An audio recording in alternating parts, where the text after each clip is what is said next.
दुनिया में सबसे दुखदाई चीज है बीमार रहते हुए जिंदा रहने की कोशिश में लगे रहना। अगर आप सोचें, गॉड ने हमें इस धरती में भेजा है, क्या हमें दर्द देने के लिए, बीमारी देने के लिए भेजा है?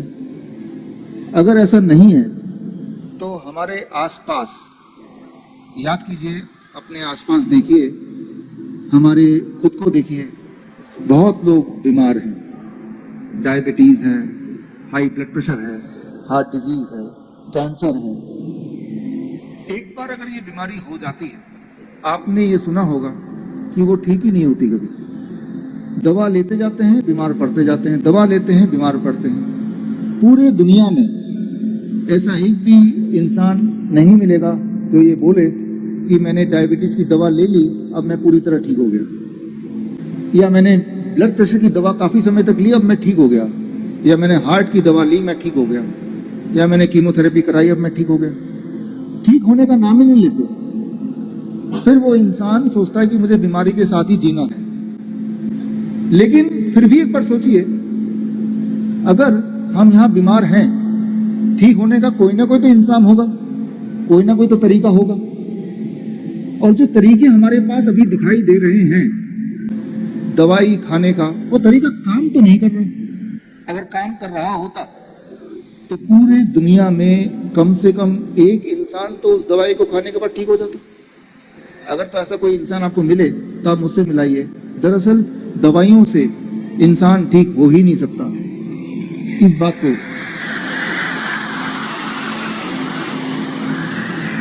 बात को समझना जरूरी है और समझना बहुत आसान भी। दवाइयों से इंसान ठीक क्यों नहीं हो सकता? इंसान उसी चीज से ठीक हो सकता है जो गॉड की बनाई हुई चीज है। दवाई इंसान की बनाई हुई चीज है। इस बात को थोड़ा आसान भाषा में मैं आपको समझाना चाहता हूं। पहली बात तो जो हमारे मित्र अंकुर जी ने बोला, आज से 5 साल पहले मुझे आने का मौका मिला।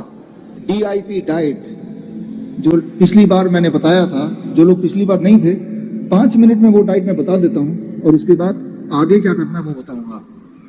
आप में से जिनके माता पिता को डायबिटीज है, दवाइयों पे है, ब्लड प्रेशर है, दवाइयों पे है, थायराइड है, दवाइयों पे है, जोड़ों के दर्द है, दवाइयों पे है, आज एक बार फिर से वो DIP डाइट में आपको बोलता हूं, आप याद रख लीजिए, कीजिएगा जरूर, ताकि दवाई उनकी छूट जाए, वो पूरी तरह स्वस्थ हो जाए। करना क्या होगा? बहुत ही आसान है। 12 बजे तक, सुबह जब भी उठें, 12 बजे तक सिर्फ और सिर्फ फल खाना है। 3 से 4 तरह के फल। कौन से फल? जो फल आपको मिल जाए, जो फल सस्ता हो, जो आसानी से आपको मिल जाए, आसानी से आप खा पाए, जो आपको पसंद हो। मीठे से मीठा भी चलेगा, आम चलेगा, अंगूर चलेगा, चीकू चलेगा, केला चलेगा, सब कुछ। कितना खाना है, इसी में सारा गुण है। खाते तो सभी है, कितना खाना है, दैट इज वेरी इंपॉर्टेंट। आपके वजन को 10 से गुणा कर दीजिए। मेरा वजन है 70 किलो, 10 से गुणा करूंगा 700। अब इसको ग्राम कर दीजिए। कम से कम 700 ग्राम खाना है। यानी कि कल सुबह या फिर परसों, कल तैयारी कर लीजिए। जो भी आपके घर में डायबिटीज की दवा ले रहे हैं, कोलेस्ट्रॉल की दवा ले रहे हैं, BP की दवा ले रहे हैं, चुपचाप उनके वजन के मुताबिक, जैसे मैंने बताया, प्लेट आप अपने हाथ से बना के 4 तरह के फल अपने पसंद के डाल दिया कि यही उनका नाश्ता है। उससे भूख नहीं मिट रही तो क्वांटिटी बढ़ सकती है जितनी चाहे, लेकिन 700 ग्राम तो खाना ही है। मेरे लिए 70 kg, कोई 60 kg तो कम से कम 600 ग्राम तो खाना ही है। उसके अलावा कुछ नहीं खाना है 12 बजे तक। रोटी, सब्जी, ब्रेड, नूडल, चाय, कुछ नहीं। 12 बजे अब आता है लंच, दोपहर का खाना। पहले प्लेट 1 में सलाद खाना है। कितना? आपके वजन इंटू 5। मेरा वजन है 70 kg इंटू 5, 350 ग्राम। 350 ग्राम से कम खाऊंगा तो वो खाना है, 350 ग्राम या उससे अधिक खाऊंगा तो वो दवा है। खाना दवा बन गया। सलाद, टमाटर, खीरा, मूली, गाजर, ककड़ी या सलाद पत्ता, लाल, पीली, हरी, शिमला मिर्च, प्याज, 4-5 तरह के कच्ची सब्जी, जिनके दांत मजबूत नहीं है, थोड़ा स्टीम कर लिया, थोड़ा उबाल लिया, लेकिन फॉर्मूला ये कि कितनी क्वांटिटी, इतना खाने के बाद 350 ग्राम, अब आप खाएंगे रोटी सब्जी दाल चावल जो खाना चाहते हैं वो खाएंगे, जो आप रोज खा रहे हैं वही खाएंगे। डिनर 7 बजे से पहले खत्म करते हैं और डिनर में भी वही करें जो मैंने अभी बताया।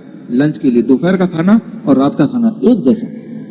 2 चीज छोड़ दें, एक जो चीज फैक्ट्री से निकल के आती है, बिस्किट ब्रेड पैक चीजें, राइट, या जो चीज जानवरों से निकल के आती है, दूध दही लस्सी मक्खन घी पनीर छाछ चिकन अंडा, छोड़ दें।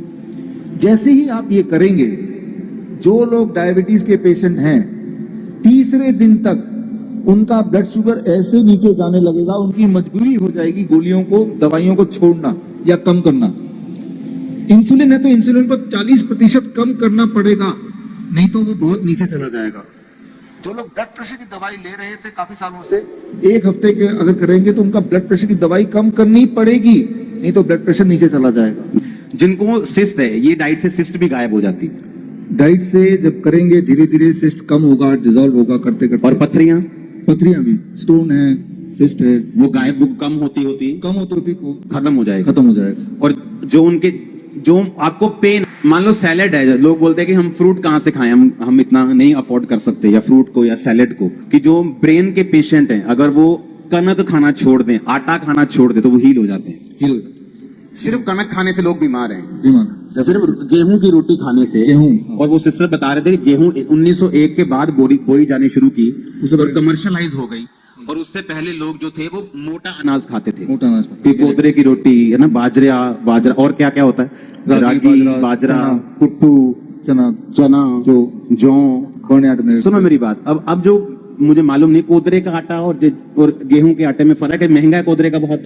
नहीं, महंगा नहीं है, सेम रेट है ना। कम से कम अगर मुझे हेल्थी रहना है, अगर आपको हेल्थी रहना है, आटे को गेहूं को अपनी जिंदगी से निकाल दो, दूसरी रोटी ऐड कर दो, आप बॉडी में फर्क देखना कितना होगा। अगर आपको हीलिंग करनी है, आपको पथरी गायब करनी है, आपको सिस्ट गायब करनी है, 7 बजे के बाद खाना बंद कर दो। आपने कहा 7 बजे कि 7 रात को, वो क्यों?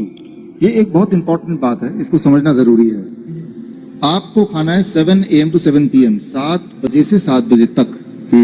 अब जो 7 PM शाम को 7 बजे से लेकर अगले दिन सुबह 7 बजे तक जब नहीं खाएंगे, जैसे फास्टिंग बोल सकते हैं, आपने कुछ खाया नहीं, याद रखिए आपका बॉडी लगातार उसको खाना चाहिए।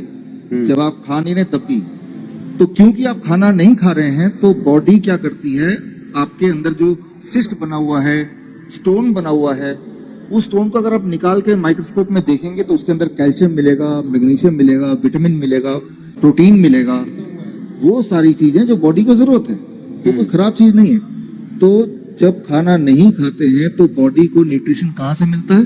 बॉडी उस स्टोन को तोड़ के उसमें से न्यूट्रिशन निकालता है और उसको अपने लिए यूज करता है। तो इसे कहते हैं साइंटिफिक भाषा में ऑटोफेजी। तो एक तरफ तो आपको उस स्टोन से आपका छुटकारा हो गया और बॉडी को न्यूट्रिशन भी मिल गया। और अगर किसी को थायराइड है, किसी को हार्मोन इम्बैलेंस है, आपने कब बताया कि ये डाइट उसके हार्मोन इम्बैलेंस को भी ठीक करती है। हार्मोन इम्बैलेंस को ठीक करती है। किसी को मान लो थायराइड है और थायराइड की गोलियों पे है, हाँ। आपको सिर्फ इतना करना है, डाइट तो लेना ही है, महीने में एक बार, 1 महीने बाद आपको थायराइड टेस्ट कराना है। और जैसे जैसे थायराइड नॉर्मलाइज होता जाएगा, वैसे वैसे डॉक्टर की सलाह के साथ दवाइयों को धीरे धीरे हटाना भी जरूरी है। तो थायराइड में 3 महीना नॉर्मली लग जाता है लोगों को दवाई से छुटकारा पाने में।